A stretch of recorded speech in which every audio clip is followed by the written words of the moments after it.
Selamat malam, kami dari kelompok 5, yaitu sistem kardiovaskuler. Pada malam hari ini kami akan mempresentasikan materi kelompok kami. Di sini saya sebagai moderator. Nama saya Faralde Novenia Muda dengan NIM 2006126353206. Yang lain silakan untuk memperkenalkan diri. Nama saya Dina Putri Mulyani dengan NIM 2006126352257. Perkenalkan, nama saya Bintang Agung Guna dengan NIM 200611236351313. Perkenalkan, nama saya Erlandra Oktaviana dengan NIM 200612635316. Perkenalkan, nama saya Mutriasmin Amira dengan NIM 2006126353334. Presentasi kami pada malam hari ini terdiri dari 8 bagian. Bagian yang pertama yaitu pengertian kardio akan dijelaskan oleh Bintang Agung. Baik, pengertian dari sistem kardiovaskuler. Sistem kardiovaskuler merupakan organ sirkulasi darah yang memfasilitasi proses pengangkutan berbagai macam substansi menuju sel-sel tubuh dan dari sel-sel tubuh juga.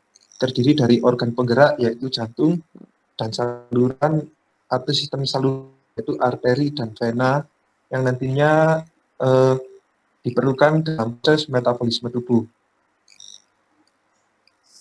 Bagian yang kedua adalah pengembangan sistem kardio oleh Mutia Yasmin. Perkembangan sistem kardiovaskuler. Sistem kardiovaskuler mulai berfungsi pada usia 3 minggu kehamilan. Dalam sistem kardiovaskuler terdapat pembuluh darah terbesar dan yang disebut angioblas. Angioblas ini timbul dari yang pertama, mesoderm. Itu tuh terdiri dari splagnicus dan chorionik. Dan yang kedua, merenkim, terdiri dari yolk sac dan tali pusat. Yang ketiga, dapat juga menimbulkan pembuluh darah dan darah. Bagian ketiga adalah anatomi fisiologi oleh Erlanda Dora. Anatomi dan fisiologi kardiovaskuler. Jantung berbentuk seperti kerucut atau piramida terbalik dengan apeks berada di bawah dan basis berada di atas. Pada basis, jantung terdapat aorta, batang nadi paru, pembuluh balik atas dan bawah. Jantung sebagai pusat sistem kardiovaskuler terletak di sebelah rongga dada bagian kiri dan terlindungi oleh costae pada mediastinum. Kedudukannya yang tepat dapat digambarkan pada kulit dada kita. Sebuah garis yang ditarik dari tulang iga ketiga kanan 2 cm dari sternum ke atas ke tulang rawan iga kedua kiri. 1 cm dari sternum menunjukkan kedudukan basis jantung, tempat pembuluh darah masuk dan keluar. Titik di sebelah kiri antara kelima dan keenam atau di dalam ruang interkosal kelima kiri 4 cm dari garis medial menunjukkan kedudukan apeks jantung yang merupakan ujung tajam dari ventrikel. Bagian yang keempat adalah hubungan jantung dengan alat sekitar. Yang pertama, dinding depan berhubungan dengan sternum, yaitu rongga dada, yang merupakan tulang pipih memanjang yang terletak di bagian tengah dada, dan cartilago costalis setinggi costa 3 sampai dengan 1. Bagian yang samping berhubungan dengan paru dan facies media stylius. Yang ketiga, atas, setinggi torakal 4 dan cervical 2, berhubungan dengan aorta, yaitu pembuluh darah utama dan terbesar dalam tubuh manusia. Berhubungan pula dengan pulmonalis, yaitu pembuluh darah yang membawa darah dari jantung menuju ke paru-paru. Kemudian berhubungan dengan bronchus dextra dan bronchus sinistra. Yang keempat, bagian belakang berhubungan dengan alat-alat mediastinum posterior, esophagus, aorta descendens, vena azygos, dan kolumna vertebrata thoracalis. Dan yang terakhir adalah bagian bawah yang berhubungan dengan diafragma. Kemudian bagian berikutnya adalah faktor yang mempengaruhi kedudukan jantung oleh Dinda Mulyani.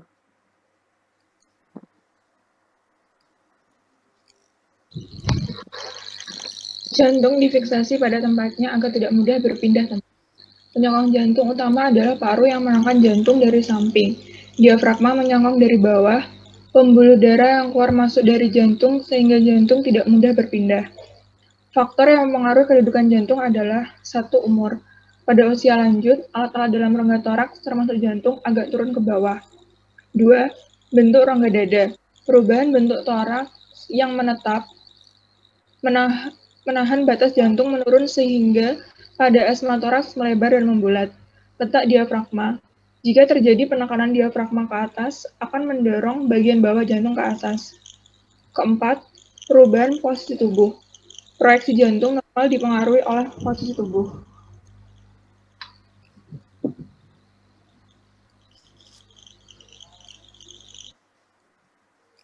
Bagian siklus kerja jantung akan dilanjutkan oleh Dinda.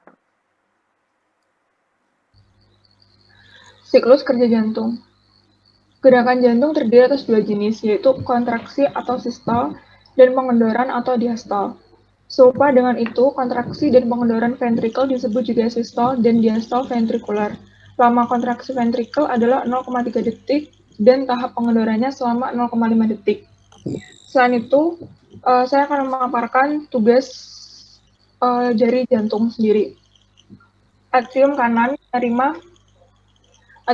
menerima darah dari seluruh tubuh melalui vena cava. Darah dari ventrikel kanan dipompakan keluar jantung menuju ke paru-paru untuk pertukaran karbon dioksida dengan oksigen.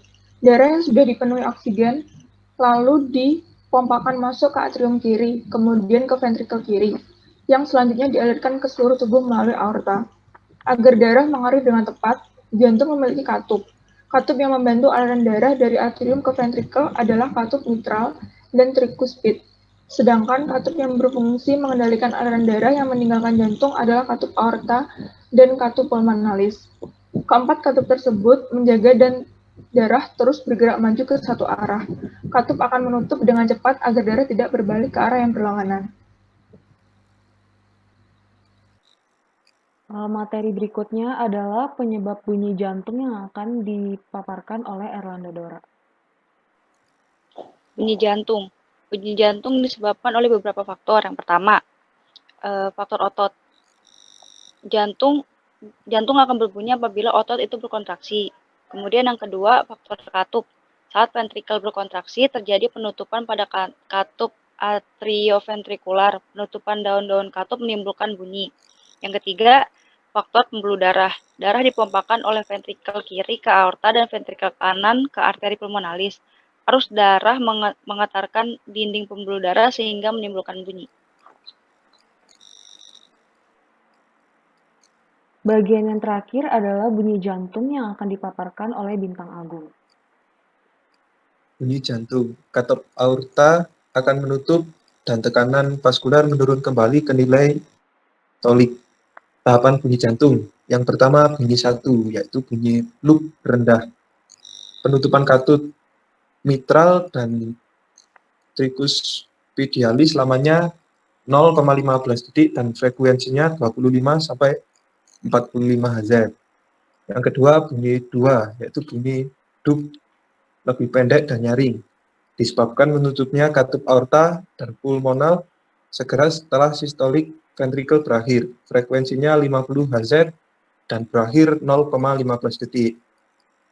Yang ketiga yaitu bunyi 3. Bunyi ini lemah dan rendah, disebabkan oleh getaran yang timbul karena desakan darah yang lamanya 0,1 detik. Dan yang terakhir yaitu bunyi 4. Terkadang dapat didengar segera sebelum bunyi pertama bila tekanan atrium tinggi atau ventrikel kaku.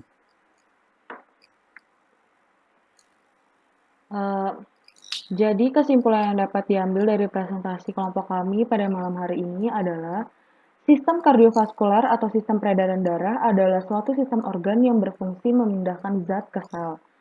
Lalu yang kedua adalah fungsi jantung memompa darah yang kaya oksigen di dalam sistem arteri dan menampung dioksigen dari sistem vena dan seterusnya ke paru untuk rekoneksi fungsi arteri, kapiler, vena, dan pembuluh limfa dalam membawa darah dari jaringan dan sel di seluruh tubuh.